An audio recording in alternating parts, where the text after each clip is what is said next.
ISA versus pension, which fills first and why.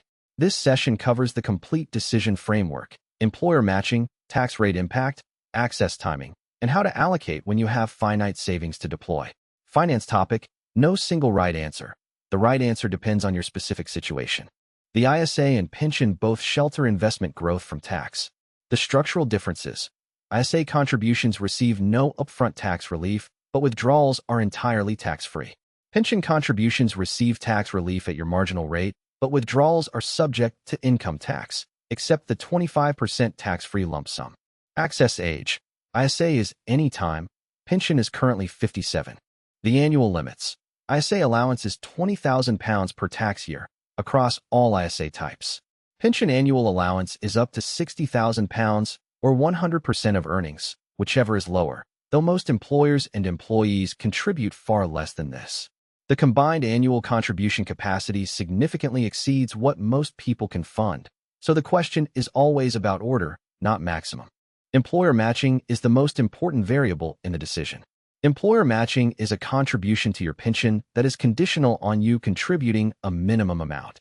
It is the equivalent of a guaranteed 50 to 100% return on every pound you put in up to the matching threshold, depending on the matching formula. Nothing else in personal finance replicates this return. The most common and most costly mistake, contributing less than the employer match threshold. If your employer matches up to 5% of your salary and you contribute 3%, you are receiving 3% employer contribution instead of 5%. On a £50,000 salary, that is £1,000 per year in foregone employer contributions, money that your employer would have paid and that you turned down by not contributing enough. Once you have filled the employer match, the next decision depends on your marginal income tax rate. If you pay 40% tax on the contribution that goes into the pension, you receive 40% tax relief, meaning a £1,000 pension contribution costs you £600. On withdrawal and retirement, you pay income tax at whatever rate applies then. Most higher earners drop to 20% in retirement, making the pension a net 20% tax advantage on every pound. The basic rate taxpayer maths, 20% tax relief going in, 20% income tax on withdrawal and retirement. The pension is broadly neutral on a tax basis compared to an ISA. The pension does retain the employer match advantage and the benefit of compound growth in a sheltered wrapper, but the ISA's flexibility advantage, no access age restriction, no income tax on drawdown, no forced schedule, becomes more relevant at 20%. The ISA advantages beyond the basic rate scenario. ISA withdrawals do not count as income for tax purposes, which matters for anyone who receives pension credit, whose state pension and other income already fills the basic rate band, or who retires before 57. ISA drawdown does not trigger additional income tax consequences that pension drawdown can. Access timing.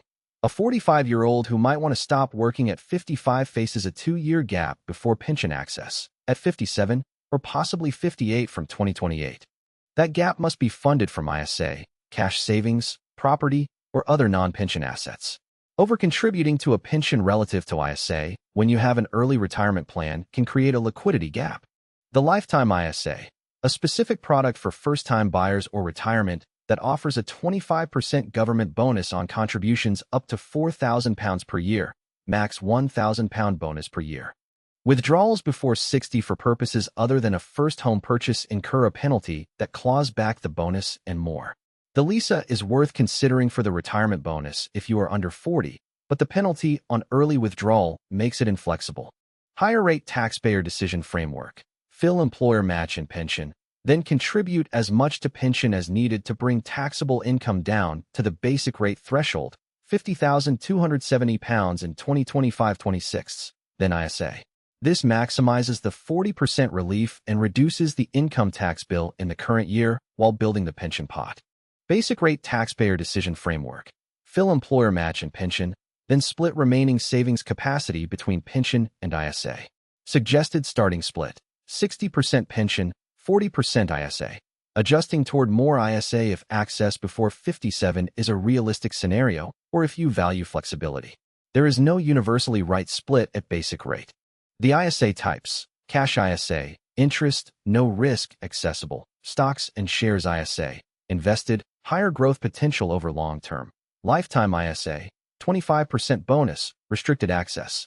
Innovative finance ISA, peer-to-peer lending, higher risk. For retirement purpose ISA savings over a long timeline, stocks and shares ISA is the appropriate vehicle for most people. The self-employed situation, no employer matching, no employer, so the matching argument does not apply. The pension still offers tax relief at the marginal rate. For the self-employed, the decision between SIPP, self-invested personal pension, and ISA hinges primarily on marginal tax rate and access needs. Self-employed higher rate earners typically benefit significantly from SIPP contributions. Salary sacrifice. If your employer offers a salary sacrifice pension scheme, your contributions are made before income tax and national insurance are calculated. This gives you a higher effective return than contributing to a personal pension from post-tax income, because you also save national insurance, 12% or 2% depending on earnings. Salary sacrifice is better than personal contribution if available. The withdrawal strategy matters as much as the accumulation strategy. In retirement, drawing from ISA first while pension grows, or while deferring state pension, can be tax efficient. Drawing from pension later, after income has reduced, may keep you in a lower tax band. The split between pension and ISA at accumulation should factor in the drawdown strategy you plan to use. Common mistakes. Not filling employer matching, most costly. Treating the ISA annual allowance as something to maximize before pension when your tax rate is 40%. Contributing to pension beyond what gives tax relief benefit when you have no access to the money before 57 and have no ISA buffer, and ignoring the lifetime ISA bonus for those under 40 who are not yet using the allowance. The numbers. On a £50,000 salary with 5% employer matching, filling the match costs you £2,500 per year, 5% of salary, and generates £2,500 in employer contributions, a 100% return on that portion before investment growth. For a higher rate taxpayer, each additional £1,000 pension contribution costs £600 after tax relief. An ISA contribution costs £1,000 for £1,000 invested, no relief. The practical exercise. Take your current pension contribution rate, find your employer matching threshold, and calculate the gap. If your contribution rate is below the matching threshold, calculate what it costs in monthly take-home pay to close that gap. In most cases, the reduction in take-home is significantly smaller than the employer contribution gained, because the pension contribution also reduces your income tax. Summary. The decision tree is employer match pension always, then higher rate taxpayer more pension, basic rate, or early access ISA, or split. ISA and pension are complementary vehicles, not competitors. The optimal allocation uses both in the right order for your marginal rate and access timeline. Most people who think they have an ISA versus pension question actually have a "how much employer matching am I leaving behind" question first.